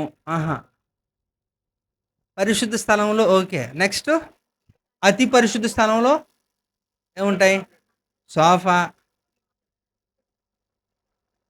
ఆ? మందసం ఉంటుంది, నిబంధన మందసం ఉంటుంది. ఆ మందసంలో కూడా కొన్ని వస్తువులు ఉంటాయి. ఏంటుంటుందట? బర్గరు, పిజ్జా, ఆ? ఆ, మరుగైన మన్నా పాత్ర, ఇంకా అహరోను చేతికర్ర, ఇంకా ఇవే. ఓకే, ఇవన్నీ మనకు తెలిసినవే. కాబట్టి ఇవన్నీ కూడా, ఈ వస్తువులన్నీ కూడా ఒక స్థలం నుంచి ఒక స్థలానికి అలాగా మారుతూ ఉంటాయి. ఇవన్నీ కూడా మొయ్యాల్సింది కహాతీలు మొయ్యాలి. వాళ్ళు కూడా లేవి గోత్రానికి చెందిన వారై ఉండాలి. ఎవరు పడితే వాళ్ళు చేయడానికి లేదు. అసలు మీకు విషయం తెలుసుకుంటే, కోరాహు తర్వాత దాతాను, అభిరాము మీకు ఫ్రెండ్స్ కదా, ఆ ముగ్గురును కదా కదా. కోరాహు, దాతాను, అభిరాము సంఖ్యాకాండం 16 అధ్యాయంలో మీరు చదువుకోండి. ఈ ఈ వీళ్ళంతా కూడా వాళ్ళు ఎవరండి? వాళ్ళు మామూలు వాళ్ళు కాదు. ఒక విధంగా చెప్పాలంటే మోషేని మించిన సామర్థ్యత కలిగిన వారు. కోరాహు మామూలుడు కాదు. చదవరి, నేర్పరి, వాక్చాతుర్యం కలిగిన వాడు. కానీ ఎందుకు ఇవ్వలేదు ఆడికి? కొంత ఓవర్ యాక్షన్స్ ఉంటాయి కాబట్టి అవి దేవుడు పక్కన పెట్టాడు అంతే. ఇక్కడ శక్తి సామర్థ్యాలు కాదండి ఇక్కడ మ్యాటరు. దేవునికి లోబడిన వారే మ్యాటరు. హల్లెలూయా. అందుకే నేను ఎప్పుడు చెప్తాను, God will never see your ability, God sees your availability అంటాం కదా. మీరు మీరు దేవునికి ఎప్పుడు కూడా అనుకూలంగా అందుబాటులో ఉంటేనే దేవుడు వాళ్ళని వాడుకుంటాడు. నీకేదో టాలెంట్ ఉంది కాబట్టి నిన్ను వాడతాను అనుకుంటే అది భ్రమ. దానివల్ల పెద్దగా యూజ్ ఏం లేదు. అయితే ఇక్కడ విషయం ఏంటంటే, ఈయన ఆలోచించాడు, యెరూషలేములో ఈ యొక్క మందసాన్ని తీసుకొస్తే అందరూ కూడా చూస్తారు, అయితే యెరూషలేము అంతా కూడా కాపాడబడుతుంది అనుకున్నాడు దావీదు. కానీ దాన్ని తీసుకొచ్చే పద్ధతి ఇప్పుడే చెప్పాను. ఎలా తీసుకురావాలి దాన్ని? మనుషులు భుజాల మీద దాన్ని పెట్టుకొని తీసుకొని రావాలి. అది కూడా ప్రత్యేకంగా కహాతీలే మొయ్యాలి. ఆలు లేవి గోత్రానికి చెందిన వారై ఉండాలి తప్ప ఎలా పెడితే అలా చేయకూడదు. అయితే ఇక్కడ ఏం చేశారట? ఎద్దుల బండి మీద తీసుకొస్తున్నారు. ఏంటి? నిబంధన మందసాన్ని ఎద్దుల బండి మీద తీసుకొస్తున్నారు వాళ్ళు. తీసుకొస్తున్నప్పుడు మనకు తెలుసు ఆ సందర్భం ఏం జరిగిందో. ఉజ్జయ అనే ఒక రాజు సందర్భంలో, ఆ కాలంలో అక్కడ తీసుకొస్తున్నప్పుడు ఆ ఎద్దులు మేబీ గొంతులు ఉంటుంది, రోడ్డు సరిగ్గా లేదేమో, మరి గవర్నమెంట్ సరిగ్గా వేయలేదు. అక్కడ ఏమైందట, అలాగా గొంతుల్లో నడుస్తున్నప్పుడు ఆ యొక్క ఎద్దు కాలు స్లిప్ అయిందట. ఎద్దు కాలు స్లిప్ అయి జారినప్పుడు అలా ఒరిగిందంట. ఒరిగినప్పుడు ఏంటంట, ఆ నిబంధన మందసం జారి పడిపోబోతున్న సందర్భంలో ఈ రాజైన ఉజ్జయ చూసి పరిగెత్తుకుని, అయ్యో అంతటి యొక్క ప్రాముఖ్యత, అది ఎంతో పరిశుద్ధమైనది అని చెప్పి ఆయన వెళ్ళి గబుక్కుమని వెళ్ళి దాన్ని పట్టుకొని దాన్ని సరిచేద్దాం అనుకున్నాడు. అక్కడికక్కడే కాలి చచ్చిపోయాడు, బూడిదైపోయాడు. అది అందరినీ కూడా ఏం చేసిందంటే భయభ్రాంతులు కలిగించిందంట. అమ్మో ఏమిటి అంటే, నిబంధన మంచం అంటే సామాన్యది కాదు, అది దేవుని సన్నిధి ఉండే స్థలం అది. ఫస్ట్ ఆఫ్ ఆల్ అంటే అప్పుడు తెలుసుకున్నారన్నమాట, అమ్మో దీనికి ఎంత. చాలామంది అంటే దీని గురించి కూడా ఏం మాట్లాడతారు తెలుసా? రాజు ఆ యొక్క నిబంధన మందసాన్ని దాన్ని కాపాడడానికి వెళ్తే రాజునే చంపేశాడు కదా, దేవుడు ఎలాంటి కఠినాత్ముడు అని మాట్లాడుతూ ఉంటారు. వారికి విషయం తెలియదు. పోనీ మీకు విషయం చెప్పకుండా మేము యాక్షన్ తీసుకుంటే అనుకోవచ్చు, దానికి రూల్స్ రెగ్యులేషన్స్ ఉన్నాయి కదా. నేను ఇదే ముందు చెప్తున్నాను కదా, దాన్ని ఎవరు మొయ్యాలి, ఎలా మొయ్యాలి, ఇవన్నీ కూడా రూల్స్, పాత నిబంధనలు, ఆజ్ఞలు, ఇవన్నీ కూడా. కాబట్టి ఆ రోజుల్లో చాలా స్ట్రిక్ట్గా పనిష్మెంట్స్ ఉంటాయి వెంటనే ఇమీడియట్లీగా. సో అక్కడ అలా జరిగిపోయింది. అప్పుడు దాన్ని చూసిన తర్వాత ఆయనకి జ్ఞాపకం వచ్చింది, ఆయనకి అర్థమైంది దావీదుకి, అమ్మో ఇలాగా నేను ఇంక చేయకూడదు అని చెప్పి ఓబద్యా అనే ఒక ఇంట్లో ఒక 3 నెలలు ఆ యొక్క నిబంధన మందసాన్ని పెట్టేసి, ఆ తర్వాత ఏం చేశారంటే ఆయన తన స్థలానికి తీసుకుని వెళ్ళాడు. అయితే ఆ 3 నెలల కాలంలో ఓబద్యా ఇంట్లో కూడా ఏది కూడా అసలు కొదువు కొరత లేకుండా సర్వ సమృద్ధట. ఇంటిళ్ళ పాదికి కూడా. అంటే అది ఎక్కడుంటే అక్కడ, దేవుడు ఎక్కడుంటే అక్కడ, గుర్తుపెట్టుకోండి. ఇప్పుడు నిబంధన మందసం అంటే అది ఎక్కడుందో వెతికి మీ ఇంట్లో తెచ్చి పెట్టుకున్నారు కదా, అది దొరకదు. ఇప్పుడు అది వెతుకుతున్నారు, అది మనకు తెలియదు. కనుక దేవుడే ఇప్పుడు మనకి అవన్నీ అవసరం లేదు. ఇప్పుడు దేవుడినే మీరు కలిగి ఉంటే చాలు. అందుకనే కదా కొలస్సీ రాసిన పత్రిక 2వ అధ్యాయం 3వ వచనంలో ఏముందట? బుద్ధి, జ్ఞానము, సర్వ సంపదలు కూడా మీ యందే, ఆయన యందే గుప్తములై ఉన్నాయి. కాబట్టి ఆయన యందే ఉంటున్నప్పుడు ఆయన్నే తీసి పెట్టుకుంటే సరిపోద్ది కదా. హల్లెలూయా. కాబట్టి ఈయన ఆ విషయం తెలుసుకున్నాడు. మొదటి దినవృత్తాంతాలు 13 అధ్యాయము 3, 4, 11 వచనాలు చూడండి ఒకసారి. అది రెండోది ఆయన తెలుసుకున్నాడు. ఇక్కడ మనం అందులోదే ఒకసారి చూడండి ఆ వచనాలు మన చదువుదాం. దేవుని మందసమును మరలా మన యొద్దకు కొనివత్తము రండి. సౌలు దినములలో దాని యొద్ద మనము విచారణ చేయకయే యుంటిమి. ఈ కార్యము సమాజకులందరి దృష్టికి అనుకూలమాయను గనుక జనులందరూ ఆ ప్రకారము చేయుదమనిది. యెహోవా ఉజ్జాను వినాశనము చేయుట చూచి దావీదు వ్యాకుల పడెను. అందుచేత ఆ స్థలమునకు నేటి వరకు పెరెజ్ ఉజ్జా అని పేరు. అదే ఇందాక అందుకే నేను టైం ఉండదు కదా, నేను మీకు చెప్పేశాను, సమ్మరీ చెప్పాను. సో ఆయన మంచి ఆలోచనే చెడ్డ పద్ధతిలో ఆచరించాడు. దాని యొక్క పరివర్తనం చూశాడు. తర్వాత రియలైజ్ అయిన తర్వాత ఆయన కోల్పోయినది ఇంత గ్యాప్ వచ్చింది. దాని తర్వాత మరలా ఎలా తీసుకొచ్చాడు దాన్ని మనకు తెలుసు కదా. దావీదు పురంలోకి ఈ యొక్క మందస్సుని ఎలా తీసుకొచ్చాడంటే దావీదు సరైన పద్ధతిలోనే తెచ్చాడు. అవునా? ఊరేగింపుతో వాళ్ళందరూ కూడా భుజాల మీద పెట్టుకొని వాళ్ళని అందరిని వస్తున్నప్పుడు దాని ముందర ఏం చేస్తాడు దావీదు? నాట్యం చేశాడు కదా. ఈ వాజ్ వెరీ అన్డిగ్నిఫైడ్ అంటది అనమాట. అంటే ఆయన డాన్స్ చేస్తున్నప్పుడు ఆయనకు వస్త్రాలు కూడా ఆయన మీద లేనట్టుగా అయిపోయింది అనమాట. అంతగా ఆయన ఇన్వాల్వ్ అయిపోయి చేస్తున్నాడు. కనుక మీరు ఆలోచించండి, ఇక్కడ ఆయన కోల్పోయిన దాన్ని, ఆ ప్రొటెక్షన్ అంతటినీ కూడా మరలా ఆయన తిరిగి తెచ్చుకున్నాడు. అది ఏ యొక్క దేశంలో ఉంటుందో, ఎక్కడైతే ఉంటుందో శత్రువులు కనీసం కళ్ళెత్తి కూడా చూడరు దాని వైపు. ఎందుకంటే దేవుడే అక్కడ ఉంటున్నప్పుడు ఎవడు చూస్తాడు కదా. దేవుడే నీ పక్షాన ఉంటున్నప్పుడు నీకు విరోధి ఎవడో, అంతేనండి. కనుక గుర్తుపెట్టుకోండి. సో ఈ రీతిలో ఆయన ఏం చేశారంట, చాలా చక్కగా మొదట ఆయనకి ఏదో పిచ్చి పిచ్చిగా కోల్పోయాడు, కానీ మరలా పొందుకున్నాడు, కోల్పోయాడు పొందుకుంటున్నాడు. ఇంకో సందర్భం చూద్దాం. 2 సమూయేలు గ్రంథం 11వ అధ్యాయం మొత్తంలో కూడా మనం చూస్తే ఇక్కడ కూడా దావీదుకి 52, 53 సంవత్సరాలు ఉంటాయి ఆ టైంలో. ఆ వసంతకాలంలో ఏం చేస్తారట రాజులంతా కూడా? ఏం చేస్తారండి? వార్స్ చేస్తారు, అంటే యుద్ధాలు చేస్తారు. అది అనుకువగా ఉంటుంది సమయం. అంటే రాజు అన్నవాడు యుద్ధం చేయవలసిన వాడు ఇక్కడ ఏం చేస్తున్నాడు? 11వ అధ్యాయం అంతా మీరు చదువుకోండి. అక్కడ బెత్సబా విషయంలో ఆయన రాజు అయిన వాడు ఏం చేస్తాడట, తన మిద్ది మీదకి వెళ్ళిపోయి అటు ఇటు తిరుగుతున్నాడట. అప్పుడు ఏంటి? యుద్ధకాలం నడుస్తుంది. ఈ యొక్క ప్రజలంతా కూడా అలాంటి యొక్క పరిస్థితిలో ఉన్నారు. సైనికులందరినీ కూడా ఆయన యుద్ధంలో పార్టిసిపేట్ చేస్తున్నాడు. అయితే వాళ్ళందరికీ నాయకుడిగా ఎవరు ఉండాలి? రాజే ఉండాలి కదా. ఆ స్ట్రాటజీస్ వేయాలి కదా. ఆయన యుద్ధ కాలంలో ఆయన చేయవలసింది చేయకుండా ఆయన ఏం చేస్తున్నాడట? ఎందుకు ఇది ఎంత జరిగిందంటే, ఏముందిలే అప్పటికే నేను చాలా గెలిచాను, చాలా యుద్ధాలు గెలిచాను, ఇది పెద్ద విషయం కాదు అనుకున్నాడు.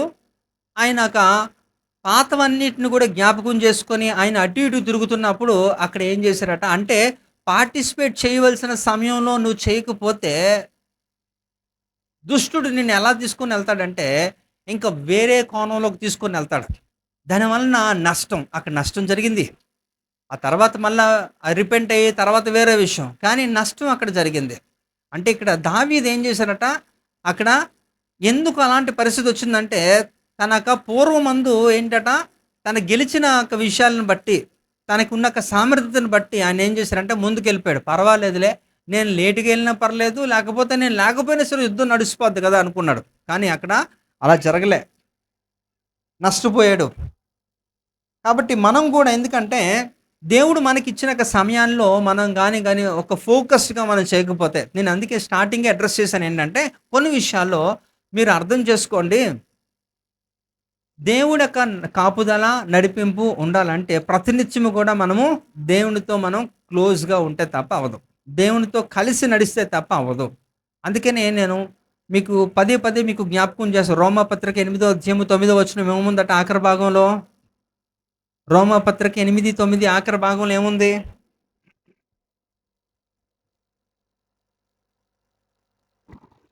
ఎవడైనను క్రీస్తు ఆత్మ లేనివాడైతే వాడాయన వాడు కాడు. అంటే ఆత్మ లేనివాడు ఆయన వాడు కాదు. కాబట్టి అంటే ఎందుకంటే యోహాను సువార్త 4:24 ఏముందట? దేవుడు ఆత్మై ఉన్నాడు కాబట్టి ఆయన ఆరాధించువారు ఆత్మతోనూ సత్యముతోనూ ఆరాధించాలి. అంటే దేవుడు ఆత్మ ఉన్నాడు కాబట్టి ఆయన ఆరాధించాలంటే మనము కూడా ఆత్మరూపిలో ఆత్మగా మనం మారితే తప్ప ఆరాధించలేము. అందువలన అలాంటి ఒక ఆరాధన దేవుడు స్వీకరిస్తాడు తప్ప నీ యొక్క పెదవులతో నువ్వు చేయడం వలన, లేకపోతే నువ్వు ఇంకేదేదో చేస్తే దానివల్ల పెద్ద ప్రయోజనం ఉండదు, గోల తప్ప. మనకి ఎక్కడ కూడా మనం గమనించాల్సిన విషయం ఏంటంటే, వారు అలాంటి యొక్క పరిస్థితిలో ఉంటున్నప్పుడు దేవుడు ఏంటట, ఆత్మతో మనం నడిపించబడితే తప్ప మనకి ఆయన భాష అర్థం కాదు, ఆయన యొక్క ఆలోచనలు అర్థం కాదు, ఆయన పని మనం సంపూర్ణంగా మనము చేయలేం. ఇక్కడ దావీదు అలా చేయడం వలన తనకు యుద్ధంలో కొంతమంది నష్టపోయాడు, ప్రధానమైన వారిని నష్టపోయాడు. తర్వాత ఆయనకి ఏం పుట్టినట, తనకు ఒక బిడ్డ కూడా చనిపోతాడు. బెత్షెబకి పుట్టిన ఒక బిడ్డ కూడా చనిపోతాడు. ఆ బిడ్డ గురించి ఆయన వారము దినములు ఉపవాసం కూడా ఉంటాడు. ఉపవాసం ఫలించిందా? ఆ బిడ్డ ఏమయ్యాడట, రోగంతో జబ్బు చేసి చనిపోతాడు. ఇవన్నీ నష్టాలు కాదా? ఇవన్నీ నష్టాలే. అయితే ఇక్కడ మీరు తెలుసుకోవాల్సింది ఏంటంటే, ఆ తర్వాత ఎప్పుడైతే ఆయన గ్రహించాడో, అది గ్రహించుకున్న తర్వాత ఆయన జీవితంలో దేవుడు ఏం చేశాడట, మరలా ఆయన ఏదైతే కోల్పోయాడో, ఆయన కోల్పోయిన దాన్ని తిరిగి దేవుడు మరలా ఏం చేశాడంటే ఒక ప్రామిస్ చేస్తాడు. ఏంటంటే, నీ సంతానము నుంచే మరలా నేనేం చేస్తాను, నీ చేతిలో నుంచి రాజ్యము శత్రువులకు వెళ్లకుండా నీ యొక్క ఆధీనంలోనే ఉంటుంది. నీ తర్వాత కూడా రాజ్యము బయటికి వెళ్దాం, నీ యొక్క కుమారుడి నుంచే నేనేం చేస్తాను, రాజ్యాన్ని స్థిరపరుస్తానని ఒక ప్రామిస్ చేస్తాడు. కాబట్టి మరలా ఆయన ఏదైతే కుమారుడిని కోల్పోయాడో బెత్షెబ ద్వారా, మరలా అదే బెత్షెబతోనే ఆయన సొలొమోనుకి జన్మనిస్తాడు. సొలొమోను ద్వారా రాజ్యాన్ని స్థిరపరచబడుతుంది. వీళ్ళే కదా, ముగ్గురు రాజులే కదా 40 సంవత్సరాలు పరిపాలించిన వాళ్ళు. మొదటి రాజు సౌలు, 2 తర్వాత మరి వీళ్ళొక కాలం పరిమితిలో రాజ్యం ఎక్కడా కూడా చెక్కి చెదరలేదు. యూదా రాజ్యం అలా స్థిరపరచబడింది. ఆ తర్వాత రెహబాము సొలొమోను ఒక కుమారుడు తర్వాత నుంచి రాజ్యం చీలికలు ఇవన్నీ కూడా జరిగాయి. ఇంకా 4వ విషయం కూడా మనం చూద్దాం. 2 సమూయేలు గ్రంథం 24వ అధ్యాయంలో కూడా మనం చూస్తే అందులో మీరు గమనించండి. అంటే అవన్నీ కూడా మనం 24 అంతా కూడా. అయితే 24 1వ వచనం చదవండి ఒకసారి, ప్రారంభ వచనం. అందులో లేదు, అక్కడ మీరు చదవండి.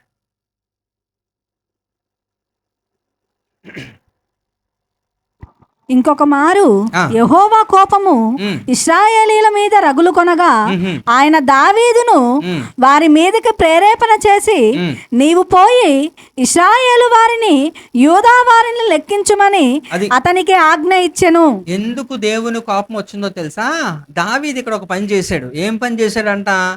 సైన్యాన్ని లెక్కబెట్టమని యోవాబు అనే సైన్యాధిపతికి చెప్తాడు.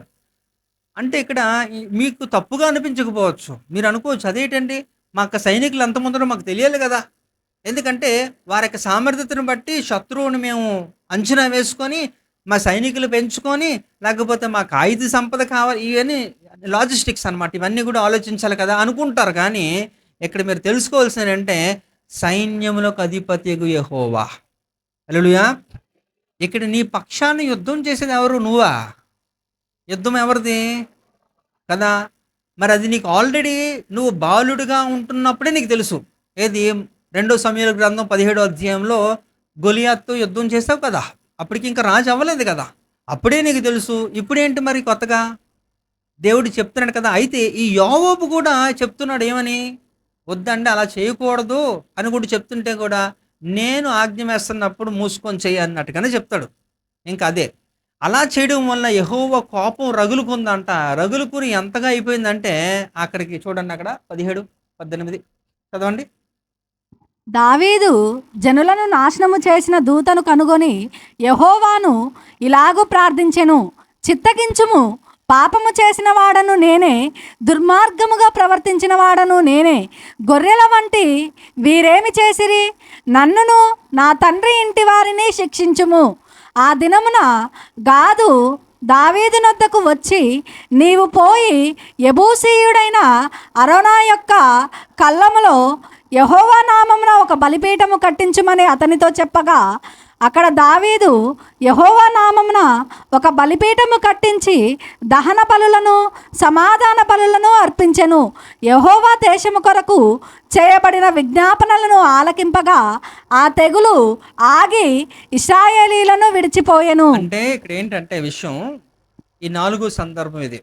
ఆయన కోల్పోయాడు, తన ప్రజలను కోల్పోయాడు. ఎంత అంటే 24 అధ్యాయం నేను పూర్తిగా ఇవ్వలేదు, ఎందుకంటే చాలా ఎక్కువ ఉంటాయి కాబట్టి. మీరు చదువుకోండి, మీరు నోట్ చేసుకొని చదివితే, ప్రారంభోత్సవం చదివితే అక్కడ ఎంతమంది అంటే 7,000 మంది పోతారు, చచ్చిపోతారు తెగుళ్ళు. అంటే దేవుడు ఒక 3 ఆఫర్లు ఇస్తాడు. 3 రోజులు తెగులు కావాలా, లేకపోతే కరువు కావాలా, ఇలా మాట్లాడతాడు. అప్పుడు ఈయన ఖచ్చితంగా మూడిట్లో ఏదో ఒకటి సెలెక్ట్ చేసుకోవాలి. ఇప్పుడు నేను అడిగాను అనుకోండి, మీరు కత్తితో చంపబడతారా, గన్తో కాల్చబడతారా, ఉరేసుకొని తెస్తారంటే అది కంపల్సరీ అనుకో. ఏది సెలెక్ట్ చేసుకుంటారు? ఏం సెలెక్ట్ చేసుకుంటారు? నొప్పి తెలియకుండా పోయేది ఏదన్నా ఉంటే చూసుకోవడానికి ట్రై చేస్తారు కదా. ఇప్పుడు దావీదు పరిస్థితి అదే. 3 ఆఫర్లు ఇస్తే అందులో తక్కువది ఏంటంటే ఇదే. 3 దినాలు కరువు, తెగులు వస్తుంది. అయితే ఆ 3 దినాలు ఖచ్చితంగా ఎంతమంది పోతారు. ఆ పోయిన వాళ్ళు 7,000 మంది పోయారు. ఎందుకంటే అందుకని ఒప్పుకుంటున్నాడు కదా. ఇక్కడ మీరు మాట్లాడితే నేను పాపేమి చేశాను అంటున్నాడా లేదా? ఆ, ఎందుకట? ఓవర్ యాక్షన్ అనండి. అది చేశాడు దావీదు. ఇక్కడ ఏం చేశాడంటే, స్టార్టింగ్ నేను చదివించిన వచనం ఏంటట, కౌంట్ చేయొద్దు అన్నాడు కదా. చెప్తున్నాడు కదా, నీ దగ్గర పని చేస్తున్నవాడు వాడికి తెలుసు దేవుని గురించి.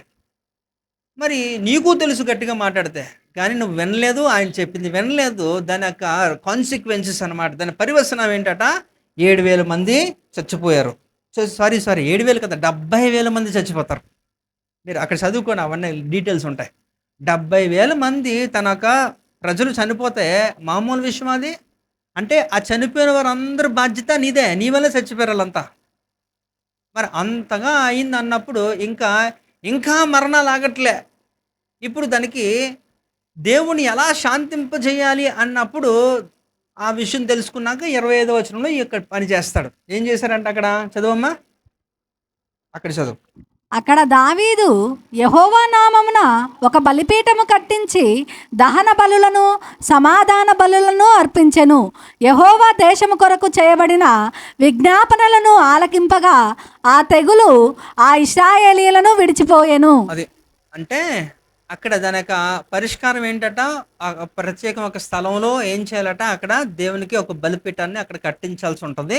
అలా కట్టించినప్పుడు అక్కడ బలి అర్పించినప్పుడు ఏమవుద్దట, ఆ తెగులు వదిలిపోద్ది అనేసి అక్కడ దేవుడు చెప్తాడు. అది చేయిస్తాడు. అంటే ఇది చేసే అంతవరకు కూడా అవి అలా కంటిన్యూ అవుతాయి. 3 days కూడా చాలా మంది చనిపోతారు అదంతా కూడా. అంటే ఇక్కడ ఇందులో ఉంటున్న ప్రాముఖ్యమైన విషయం ఏంటో తెలుసా? మీరు దావీదు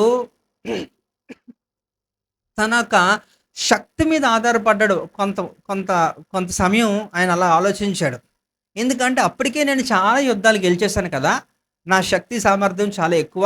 అంటే గతంలో ఎక్కడ కూడా పెద్దగా నేను ఓడిపోలేదు, అన్నీ గెలిచినవే, అన్నీ విజయాలే. కాబట్టి ఆ గతంలో జరిగినాక విజయాలని అన్నీ కూడా జ్ఞాపకం చేసుకొని కొంత మట్టుకు గర్వపడిపోయాడు దావీదు. ఆ గర్వపడిపోవడం వల్ల ఏమైందట, ఇక్కడ కౌంట్ చే, మన వాళ్ళ సంగతి చూద్దాం, వాళ్ళందరికీ ఇది చేద్దాం అనుకున్నాడు. దేవునికి అది నచ్చలేదు. నువ్వు గర్వపడిపోయావు కాబట్టి నీ గర్వాన్ని అణచాలంటే నీకు బుద్ధి నేర్పాలి.